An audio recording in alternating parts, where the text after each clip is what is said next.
சந்தியா, இந்த கத்திய கீழே வை. கத்திய கீழே வைன்னு சொன்னல. அத்தை, என்னாச்சு அத்தை? நீ எந்த வேலையும் இனி இந்த வீட்ல செய்ய வேண்டாம். அத்தை, ஏன் இப்படி சொல்றீங்க? என்னாச்சு அத்தை, சொல்லுங்க. என்ன ஆகலமா?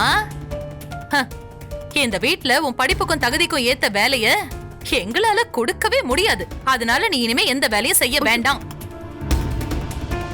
சிவகாமி, என்ன நடக்குதுங்க? ஏன் இப்படி கோவமா இருக்க? என்னமோ இவ சரவணனை புரிஞ்சுக்கிட்டா ஏத்துக்கிட்டா அவன் கூட அப்படி இருக்கா இப்படி இருக்கான்னு என்னென்னமோ பேசிட்டு இருந்தீங்கல்ல. ஆமா, அதுக்கு என்ன இப்போ? அங்க போய் பாருங்க, நம்ம சரவண அங்க அவன் துணியை துவைச்சிட்டு இருக்கான். அதனால இப்ப என்னம்மா?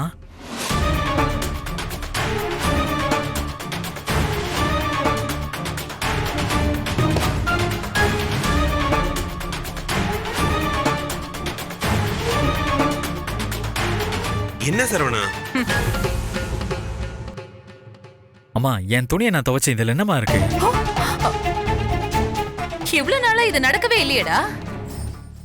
ஏன் துணியை நான் தான் துவைச்சுக்கிறேன்னு இது வரைக்கும் சொல்லவே இல்லையே. இதோ இன்னைக்கு இந்த பெரிய படிப்பு படிச்ச மகாராணி செய்யுங்கன்னு சொல்லிருப்பா.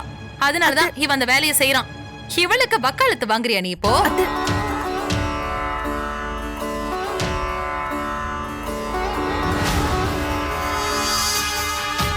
அம்மா, நான் துணி துவைச்சதை பத்தியெல்லாம் சந்தியாக்கு எதுவுமே தெரியாது. எதுக்கடுத்தாலும் ஏமா சந்தியாவே காரணம் சொல்றீங்க? தயவு செஞ்சு இந்த மாதிரி யோசிக்கிறதெல்லாம் நிறுத்துக்கம்மா. அப்பதான் இந்த வீடு நிம்மதியா இருக்கும்.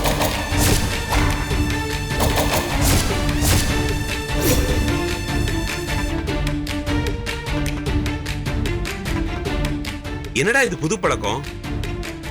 உன் அம்மா கிட்ட இப்படி பேசுற? பேசட்டுங்க, அவன் பேசட்டும். நீங்க ஒண்ணு கேட்காதீங்க அவன. அப்புறம் இதுவும் நானா தான் பேசுறேன்னு சொல்லுவான். அப்படி சொன்னா எனக்கு தாங்கிக்கிற சக்தி இல்லைங்க.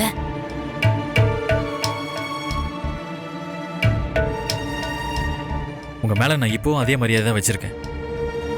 நீங்க வருத்தப்படுற மாதிரி நான் பேசியிருந்தேன், என்ன மன்னிச்சிருங்க. இனிமே என்னோட வேலைகளை நானே செஞ்சுக்கிறேம்மா. அதை பத்தியெல்லாம் இனி யாருக்கிட்டையும் பேசாதீங்க. அதுக்காக சந்தியாவையும் திட்டாதீங்க. இதுக்கும் அவங்களுக்கு எந்த சம்பந்தமும் இல்லை.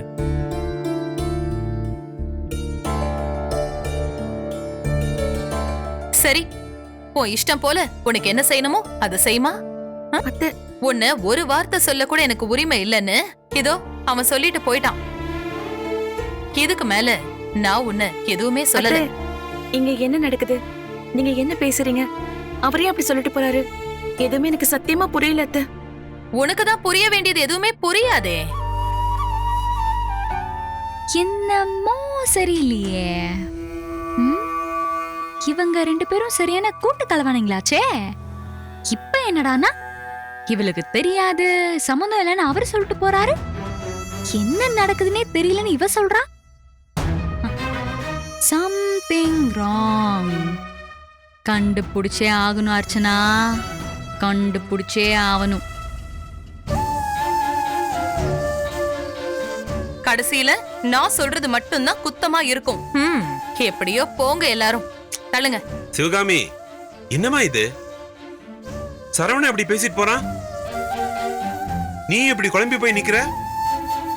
இது நான் கொஞ்சம் கூட எதிர்பார்க்கலமா. நீங்க ரெண்டு பேரும் ஒருத்தருக்கு ஒருத்தர் புரிஞ்சுக்கிட்ட ஒரு நல்ல தம்பதியா சந்தோஷமா இருக்கிறீங்க நினைச்சுக்கிட்டு இருக்கேன். என்ன ஏமாத்திராதீங்கம்மா.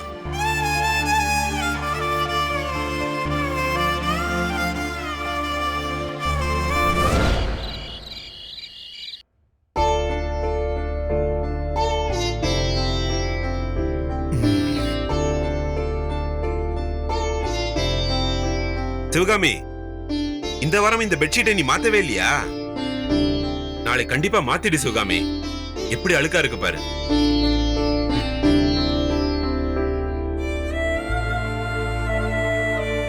என்ன சிவகாமி, என்ன யோசனையில இருக்க? சொல்லுங்க. சொல்லுங்க வா. அப்ப இவ்வளவு நேரம் நான் சொன்னது உனக்கு கேட்கவே இல்லையா? என்னங்க, இந்த வீடு ஏன் இப்படி ஆயிடுச்சு? ஏன் சிவகாமி, நம்ம வீட்டுக்கு என்ன நல்லா தானே இருக்கு? ஐயோ, அது இல்லங்க. இந்த வீட்ல இருக்கிறவங்க இந்த வீட்டோட பழக்க வழக்கம் எல்லாமே மாறி போயிடுச்சுன்னு தான் சொல்றேன். அதுவா சிவகாமி? உலகமே மாறி போச்சு. நம்ம வீடு அப்படியே இருக்கணும்னு நினைச்சா முடியுமா? சில நேரத்துல சில மாற்றங்களை நம்ம ஏத்துக்குதான் வேணும் சிவகாமி. மாற்றம் நல்லதா இருந்ததுன்னா நான் அதை ஏத்துக்க மாட்டேன் நீங்க நினைக்கிறீங்களா? இங்க அப்படி இல்லையேங்க. இது நல்லதுக்காக நினைக்கிற மாதிரி இங்க என்னங்க நடக்குது? நீங்களே சொல்லுங்க. என்ன மாறி போச்சு நீதான் சொல்ல. என்னங்க நீங்க இப்படி கேக்குறீங்க? இந்த வீட்ல ஒவ்வொருத்தரும் அவங்க நினைப்புக்கு ஏத்த மாதிரி தான் இங்க பண்ணிட்டு இருக்காங்க. இத செய்யலாமா வேண்டாமான்னு இந்த வீட்ல இருக்கிற பெரியவங்க கிட்ட ஒரே ஒரு வார்த்தை யாருமே கேட்க மாட்டேங்கிறாங்களே. அதனால என்ன சிவகாமி? அவங்க எடுக்கிற முடிவு சரியா இருந்தா நமக்கு என்ன பிரச்சனை? அவங்க விஷயத்துல அவங்களே முடிவு எடுக்கிற அளவுக்கு வளர்ந்துட்டாங்களேன்னு நம்ம ஒதுங்கி நிக்கிறது தான் பெத்தவங்களுக்கு மரியாதை. குடும்பத்துல எல்லாம் சரியா போயிட்டு இருக்கான்னு ஓரமா நின்னு நம்ம கவனிச்சுக்கிட்டே இருக்கணும். பிள்ளைங்களுக்கு பிரச்சனைன்னு தெரிஞ்சா இல்லனா உதவின்னு கேட்டா நம்ம போய் பண்ணணும். வயசான காலத்துல அவங்க சுதந்திரத்துல போய் நம்ம தலையிடாம தள்ளி நிக்கிறது தான் நாம அவங்களுக்கு செய்யற பெரிய உதவி. நீங்க என்னெல்லாமோ பேசுறீங்க. என்னால இப்படி எல்லாம் தள்ளி நின்னு போகட்டும்னு பாத்துக்கிட்டே இருக்க முடியாதுங்க. ஏன் வீடு இப்படிதான் இருக்கணும்னு எனக்கு ஒரு கட்டுப்பாடு இருக்கு. அதை என்னால விட்டு கொடுக்கவே முடியாது. அப்போ வீடு மாறிடுச்சுன்னு நீ புலம்பாத சிவகாமி. உன்னால அந்த மாற்றத்தை ஏத்துக்க முடியல. குறை உன்கிட்டதான் இருக்கு. அத நீதான் ஒத்துக்கணும். அப்போ நீங்க சொன்ன மாதிரி நான் இந்த மாற்றத்தை ஏத்துக்கணும் இல்ல? ஆமா. அப்போ நாளையில இருந்து உங்க துணியெல்லாம் நீங்களே துவைச்சுக்கோங்க. சிவகாமி என்ன அது என்ன சிவகாமி திடீர்னு இப்படி சொல்லிட்ட? நான் இப்ப என்னங்க சொன்னேன்? மாற்றத்தை ஏத்துக்கணும்னு இவ்ளோ நேரம் நீங்க எனக்கு பாடம் எடுத்தீங்கல்ல, இப்ப புரியுதா? தனக்கு வந்தாதான் தெரியும் தலைவலியும் காய்ச்சலும். துணி துவைக்கிறது தப்பு இல்ல, ஆனா எனக்கு பழக்கம் இல்லையே சிவகாமி. திடீர்னு சொன்னா எப்படி செய்யறது? ஏன் புள்ள சரவண அவன் துணியை அப்படித்தானே துவைச்சான். அவனுக்கு மட்டும் என்ன அது பழக்கமா? இத்தனை வருஷமா அவன் துணிய நான் தான் துவைச்சு போட்டேன். கடை வேலையும் பாத்துக்கிட்டு தன்னோட வேலையும் அவனே பாத்துக்குவானா. என்ன நீங்க இந்த வீட்ல சும்மா தானே இருக்கீங்க? இனிமே உங்க துணிய நீங்களே துவைச்சுக்கோங்க. இந்த ஊர் உலகத்துல எவ்வளவோ பொண்ணுங்க இருக்காங்க.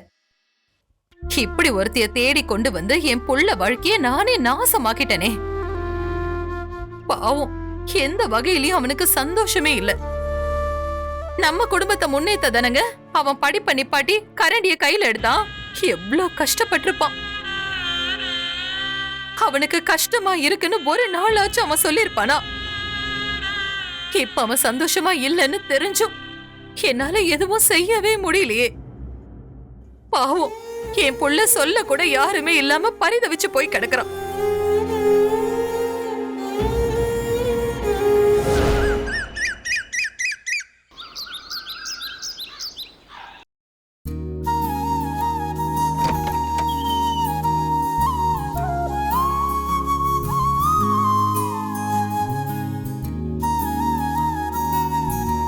மன்னிச்சிருங்க, நான் பார்க்கல, தெரியாம. இல்ல பரவாயில்ல. முடிஞ்சதா? வரலாம்ல? வரலாம்.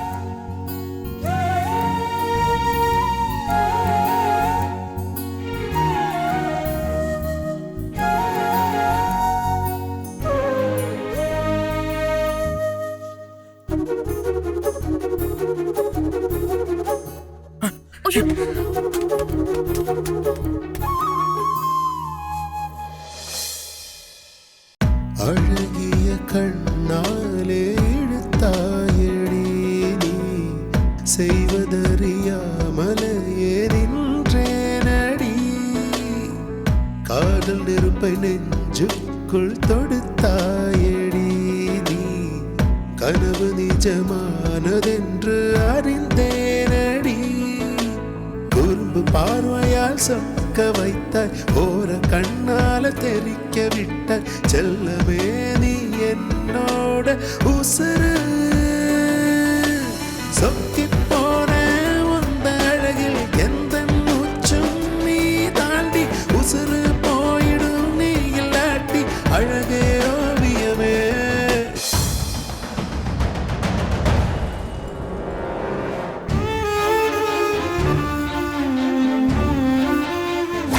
இதெல்லாம் மனசு ஒத்து போய் பண்ண வேண்டிய ஒரு விஷயம்.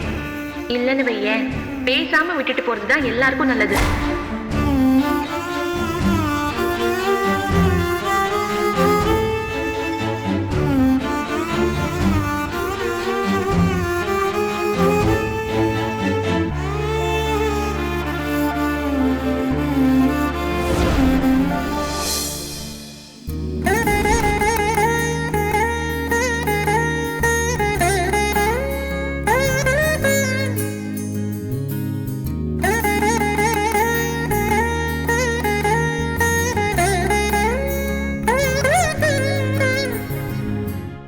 மா,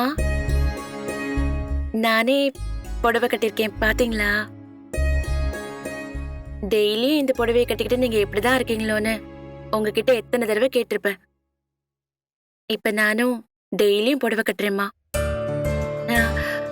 நல்லாதாம்மா இருக்கு, நினைச்ச அளவுக்கு ஒண்ணும் கஷ்டம் இல்ல. புடவை கட்டிக்கிட்டா அழகா இருக்கும்னு நீங்க சொன்னது கூட உண்மைதான்.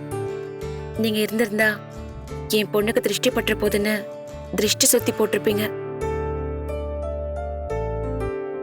இன்னைக்கு ஏதோ சுமங்கலி பூஜைன்னு சொல்றாங்க. வழக்கம் போல எனக்கு இத பத்தி எதுவும் தெரியாது. என் கூடவே இருந்து என்ன பாத்துக்கோங்க.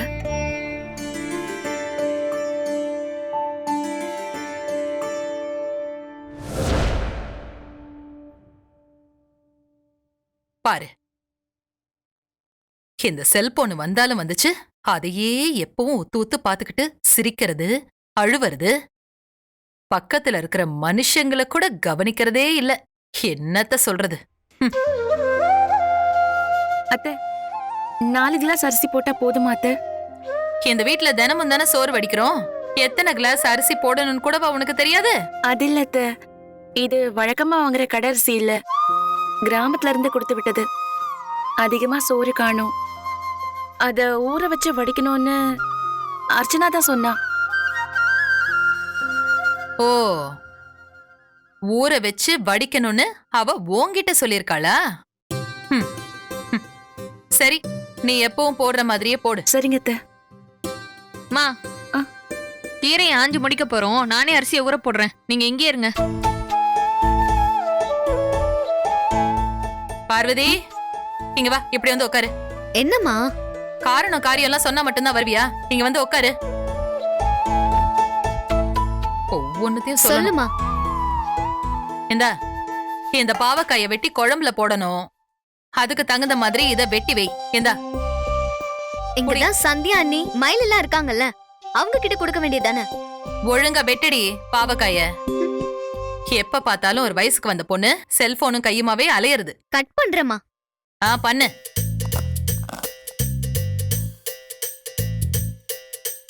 இந்த லட்சணத்துல நீ பாவக்காய வெட்டி நான் குழம்பு வச்சேன்னு வெயி, விளங்கிடும்.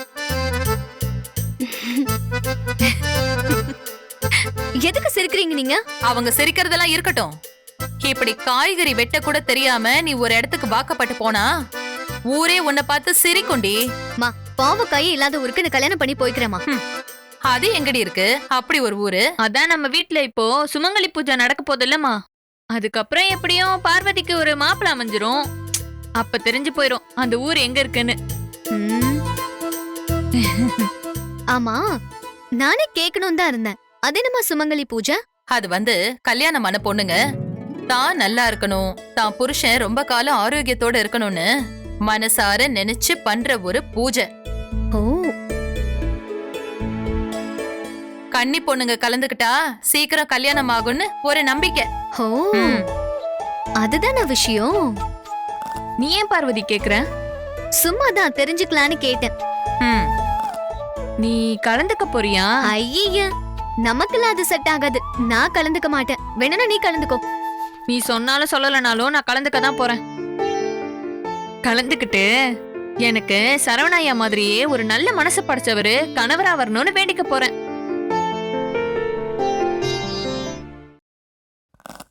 சரவணையா நம்ம சந்தியாமாவை எப்படி அன்பா அக்கறையா கவனிச்சுக்கிறாருன்னு நம்ம எல்லாருக்குமே தெரியுமே. ஏன் இந்த தெருவுக்கே தெரியும். அதுல பாதி குணத்தோட ஒருத்தர் அமைஞ்சிட்டா நான் கண்ணை மூடிட்டு கல்யாணம் பண்ணிப்பேன். நிஜமாவே நான் ரொம்ப கொடுத்து வச்சவதான். நான் தான் இவரோட மதிப்பை ஆரம்பத்துல புரிஞ்சுக்காம போயிட்டேன். இப்படி மற்றவங்க மனசு விட்டு பாராட்டி என்ன பண்றது? எனக்கு தான் சந்தியா கூட வாழ கொடுத்து வைக்கலையே. நான் தான் படிக்காத தற்கொலையா போயிட்டேனே. அதனால தான் என்னை யாருக்குமே பிடிக்க மாட்டேங்குது.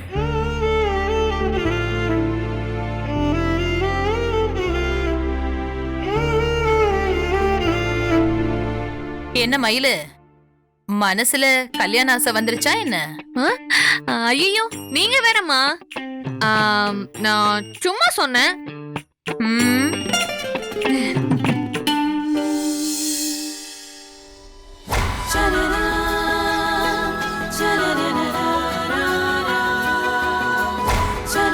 எப்படியாச்சும் சீக்கிரமே விக்கி கிட்ட என் லவ்வ வெளிப்படையா சொல்லணும்.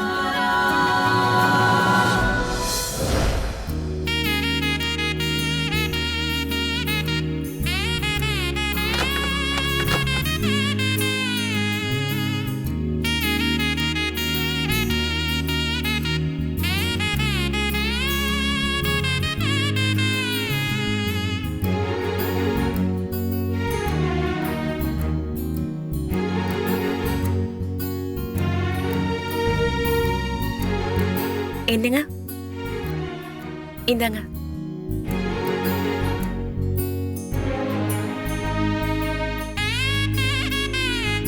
இந்த சட்டைய நான் அயன் பண்ணி எடுத்து வச்சிருந்தேன். உங்களுக்கு எதுக்கு இந்த தேவையில்லாத வேலை? ஏங்க இப்படி சொல்றீங்க? இதுல என்ன இருக்கு? சரி, நான் வேணா அங்க வச்சிடுறேன். நீங்க எடுத்து போட்டுக்கோங்க. ம்?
ஏங்க,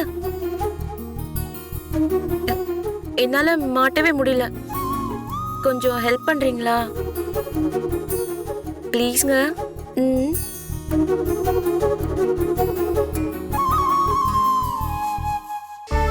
இருக்கிற வரைக்கும் இவனை சந்தோஷமா பார்த்துக்கிட்டு போயிடுவோன்னு நினச்சிதான் இப்படியெல்லாம் பண்றீங்களா? இந்த ஞாபகத்தோட என்னை விட்டுட்டு போயிட்டா நான் என்ன ஆவன்னு உங்களுக்கு புரியவே இல்லையா சந்தியா? இந்த வேதனையை சுமந்துக்கிட்டு தான் மிச்ச வாழ்க்கையை நான் வாழணுமா?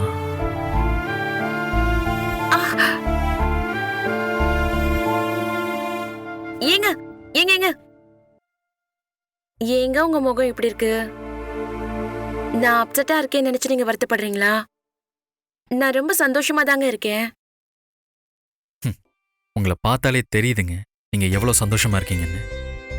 மனசுக்கு பிடிச்ச மாதிரி நினைச்ச மாதிரி வாழ்க்கை மாறிடும் தெரியும் போது சந்தோஷம் தன்னால வரதான் செய்யும். அப்படி முழுசா சந்தோஷமா மாறிடும்னு சொல்ல முடியாதுங்க. இன்னைக்கு ஏதோ சுமங்கலி பூஜை இருக்குன்னு சொன்னாங்க. எனக்கு அதை பத்தி எல்லாம் ஒண்ணுமே தெரியாது. ஏதாச்சும் தப்பா கிப்பா போயிட்டா இன்னும் சிக்கலாயிடும். எனக்கு அந்த பயம் கொஞ்சம் உள்ளுக்குள்ள இருந்துகிட்டே இருக்கு. அதை பத்தியெல்லாம் பெருசா கவலைப்பட எதுவும் இல்லைங்க. அம்மா சொல்லுவாங்க, அதை அப்படியே செய்யுங்க. அந்த பூஜையை பத்தியெல்லாம் நீங்க தெரிஞ்சுக்கணும்னு அவசியம் இல்லைங்க. அது எப்படி சொல்றீங்க? அது நீங்க தான் படிச்சவங்களாச்சே, ஒரு தடவை சொன்னாலே புரிஞ்சுப்பீங்க. இப்பவே பூஜையை நினைச்ச என்னவோ ஏதோன்னு இந்த டென்ஷன்லாம் தேவையில்லைங்க. இருந்தாலும் தெரியலனா இது கூட உனக்கு தெரியாதா அப்படின்னு திட்டுவாங்க. இன்னைக்கு ஒரு நாள் தானே, நீங்க தான் இப்ப ரொம்ப தெளிவா இருக்கீங்களே. நீங்க என்ன சொல்றீங்க? இல்லைங்க, பூஜை இன்னைக்கு மட்டும் தானே, இதுக்கப்புறம் அடுத்த வருஷம் தானே. அதனால உங்களுக்கு எந்த பிரச்சனையும் இருக்காது. நீங்க தான் சந்தோஷமா இருக்கீங்களே. எது சொன்னாலும் உங்களுக்கு தெளிவா புரியும். பயப்பட வேணான்னு சொல்றேன். எப்படியோ நினைச்ச மாதிரி நல்லபடியா நடந்தா சரிதான். ஒரு நிமிஷம் இருங்க.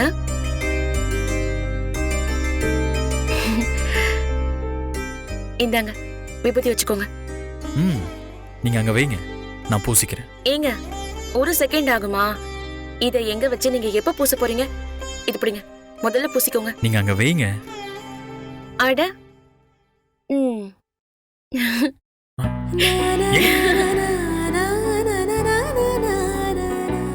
என்ன பிரிஞ்சு போறதுன்னு முடிவு பண்ணதுக்கு அப்புறம் ஏன் இவ்வளவு அன்பு காட்டுறீங்க?